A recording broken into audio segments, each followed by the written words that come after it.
So really the first trick is to try to figure out how these linkages go back together again. So, luckily we do have this one sitting right here that we can look at. So let's put this one first and see what we have here. So this is this linkage here that we're showing right here.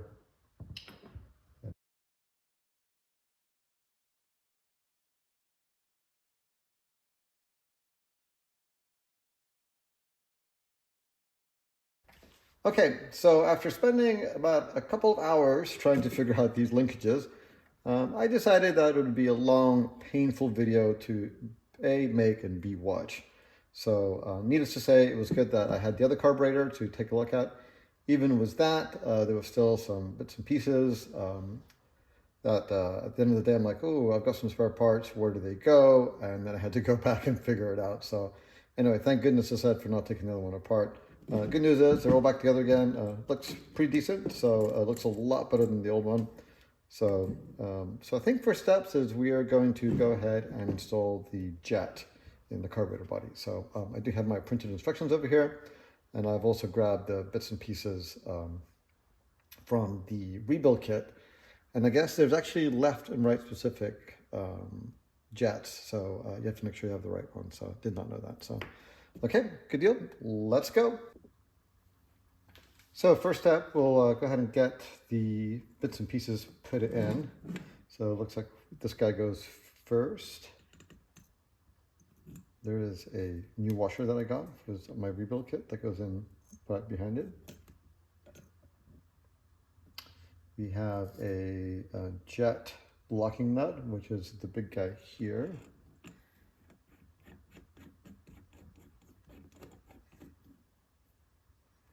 And then we have a spring, and then there's an adjusting nut.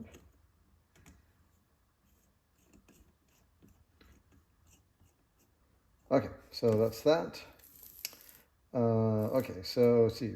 There is a kind of a warning saying, when installing a new jet, be sure the piston needle is centered into the jet before tightening the secure nut. Okay, great. So we'll leave this kind of loosey-goosey for the time being. Okay, so we'll get the float bowl attached next. So we'll get this on here. We do have a kind of a large gasket that goes here.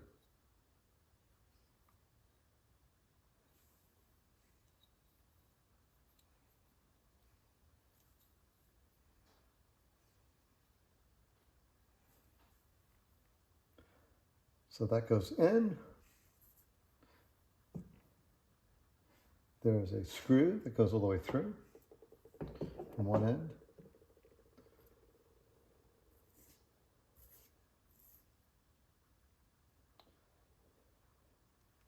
So basically the next trick is to figure out, then there's actually a rubber gasket that goes on the screw before it goes in here. There's a rubber gasket that goes there.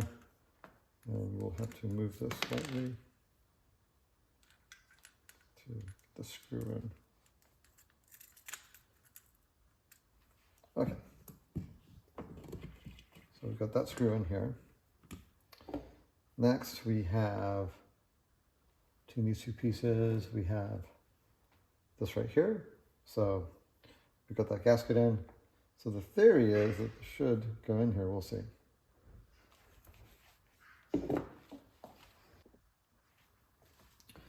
Okay, looks like I jumped the gun on this with this rubber washer. This metal washer goes in first, and then this grommet goes in second. So that goes in here. So that goes there. And I believe then our friend over here will kind of screw in.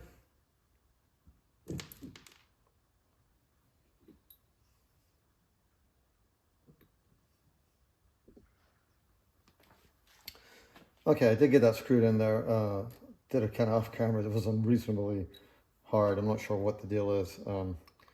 So I did check to make sure it was not cross-threaded, and I don't believe that's the case.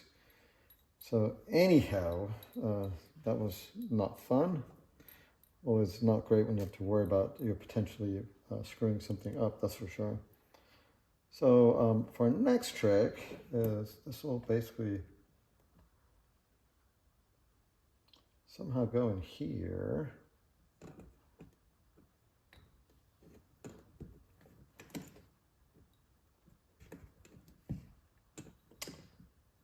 so this is the way that goes.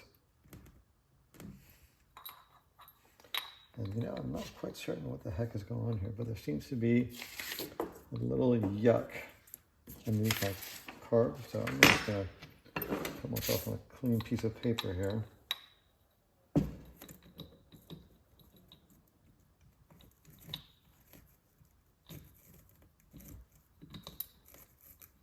Okay. Now we will go ahead and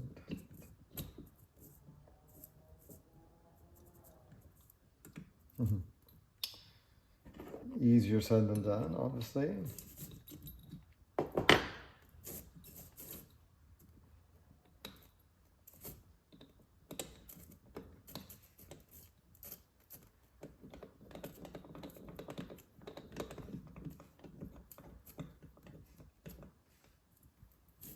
Okay, so we got that started at least, which is good. So we can get these hooked up.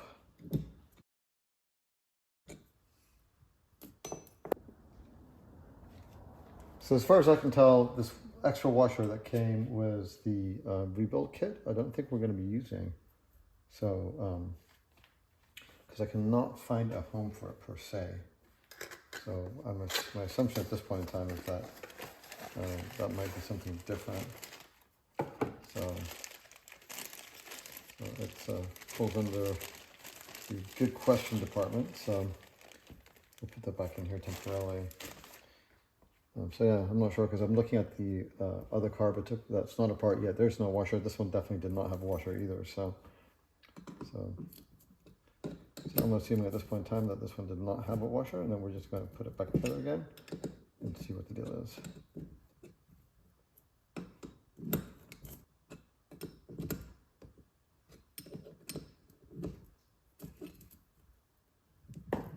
Okay, so there's that.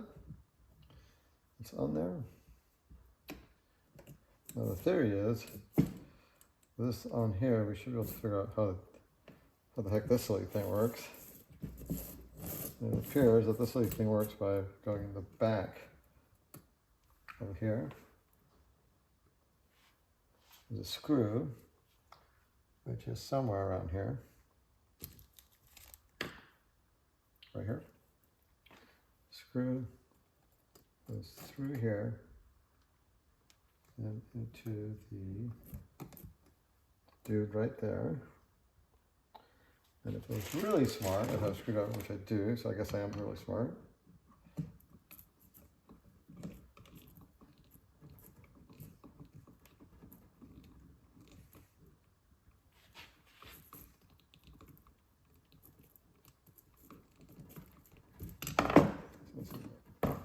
Okay. So look.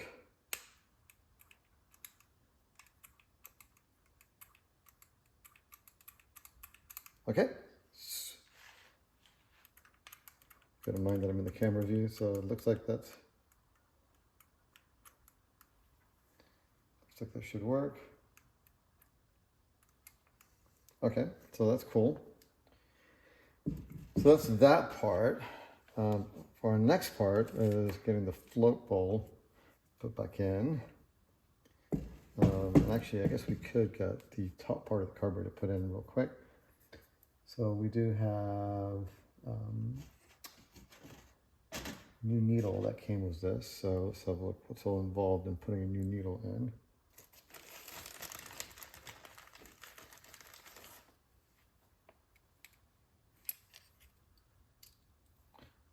Don't believe there's that much involved actually.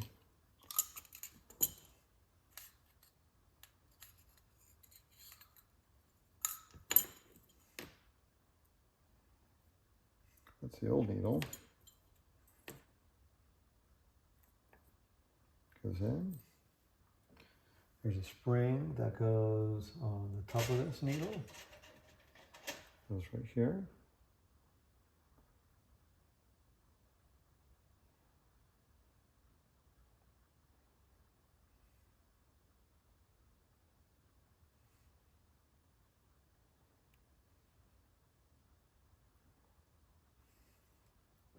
Okay, so that's that. needle goes in here somehow. Goes in here like this.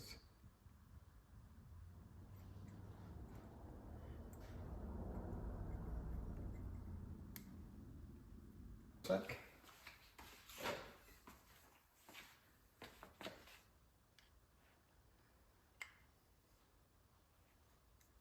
So we have a screw in here that will tighten this the holder so it's flush with the surface.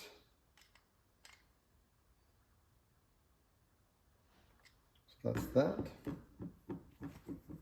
Okay. So we've got that. This goes through the hole here.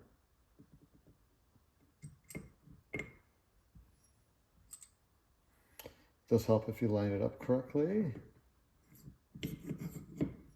So it goes in the slot.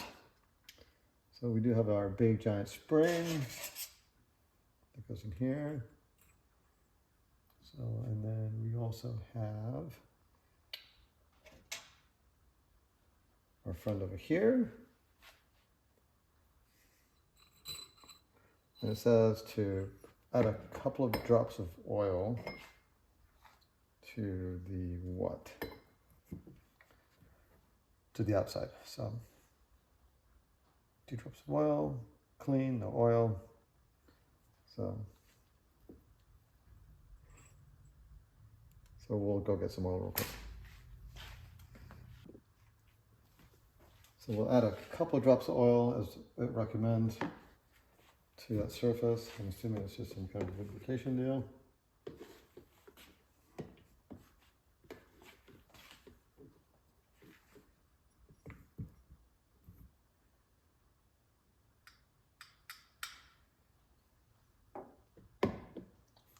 Get them probably here.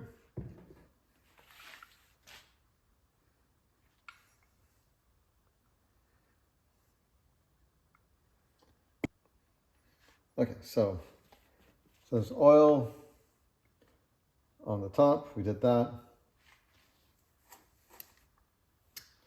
Needle to shoulder flush. We did that.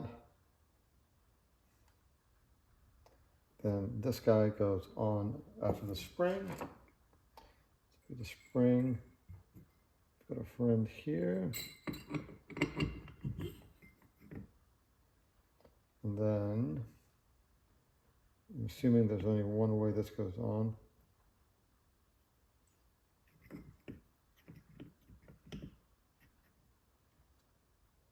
That's my guess. And we do have new screws that we got for this. The other ones were a little on the corroded side, so I decided to buy some new ones. So, and of course my screwdriver is currently stuck in the oil. So we'll wipe it off real quick. I'm not going to really tighten anything at this point in time. I'm just going to kind of hold it together and see what the dealio is.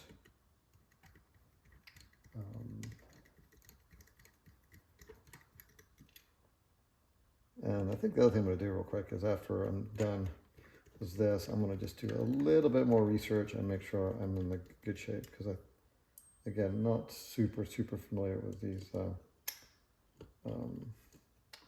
SU carbs, so not my cup of tea, this would be appropriate to say. Okay, so we got that. Put that back. Put the cover back on this. Put that in that over here. I'm going to put these away over here temporarily too.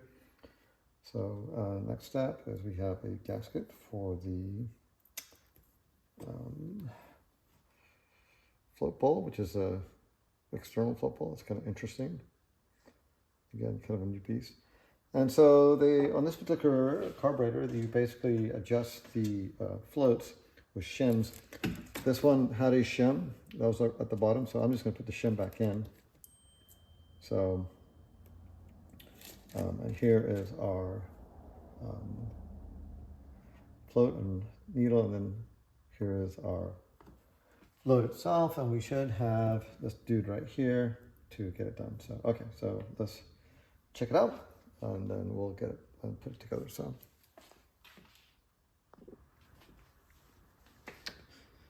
okay, so last step is to put the float and the needle and valve back in the float bowl. So, interesting enough, the way to adjust the floats on this particular carburetor is by putting shims in the bottom. So this is kind of the shim that came with it. So we'll put that one back in. And then after all is said and done, we'll take a quick look at it and make sure we understand what the float height's supposed to be. So I do have a confession to make. I do need to kind of look that up. I'm not 100% certain what that's supposed to be, other than I said on this particular carb, Dave was saying that you basically adjust the float height by shimming the seat. So yeah, interesting. So again, a very different carburetor than what I'm used to working on. So which is not a bad thing. It's a good thing. So we'll get this put in. There's a knurly part on one side.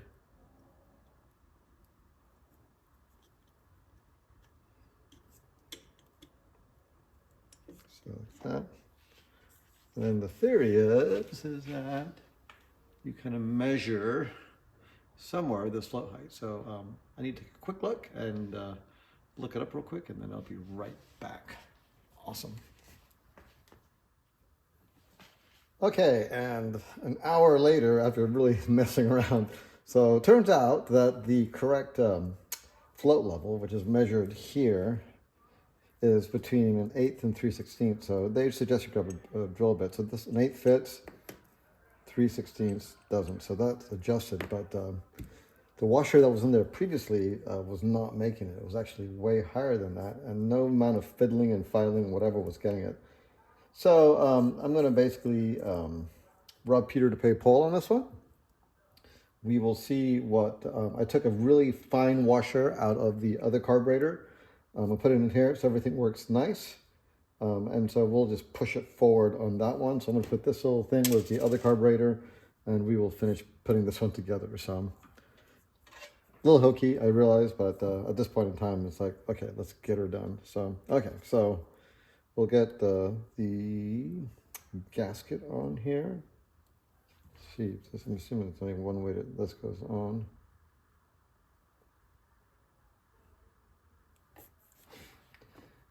And I did actually rescue the little lock washers from the other screws, just because these actually had lock washers. Interesting enough, the other one did not have a lock washer. So, and I'm also going to put the tab, I'm going to keep the tab on here, just because. And we'll put it back on this first one here.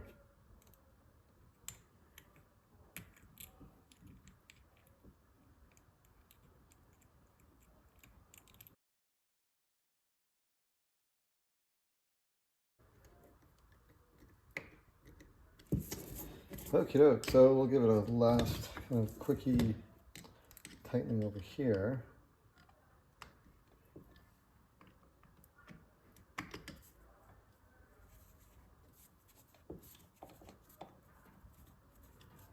Okay, and I guess I could kind of tighten this up while I'm at it.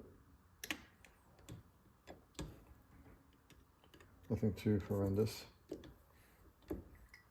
And I'm sure there's going to be a fair amount